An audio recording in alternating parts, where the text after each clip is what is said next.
भारत रत्न मौलाना अबुल कलाम आजाद साहब ने कहा था कि मुसलमानों कहां जा रहे हो, यह है तुम्हारा मुल्क, यहां तुम्हारे आबाओ अजदाद की कब्रें हैं।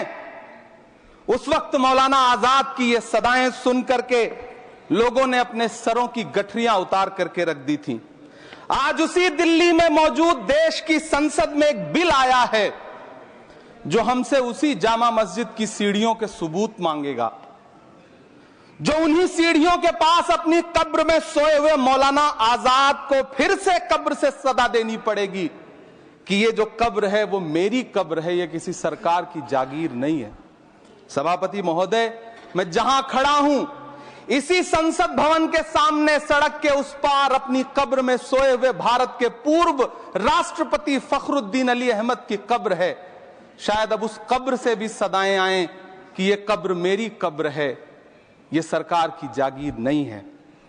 सभापति महोदय, मैं वक्फ कानूनों में किए जा रहे संविधान विरोधी बदलावों के खिलाफ बोलने के लिए खड़ा हुआ हूं। संविधान का आर्टिकल 14 हो, 29 हो, 30 हो, चीख चीख कर कहता है कि देश में सब बराबर के हकदार हैं। आर्टिकल 26 कहता है कि सबको अपने अपने मजहबी कामों के लिए मंदिर, मस्जिद, गिरजाघर, गुरुद्वारों का निर्माण करने का हक है और उसका रखरखाव का भी हक है।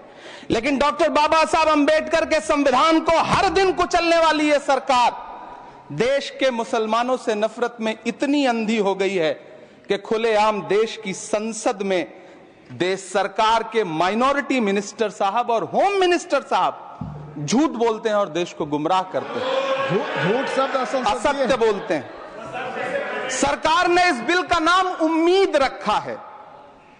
मंत्री जी कल से इसे देश के मुसलमानों के लिए नई उम्मीद बता रहे हैं। नहीं मंत्री जी, न तो यह बिल मुसलमानों के लिए नई उम्मीद है और न ही उम्मीद की नई किरण।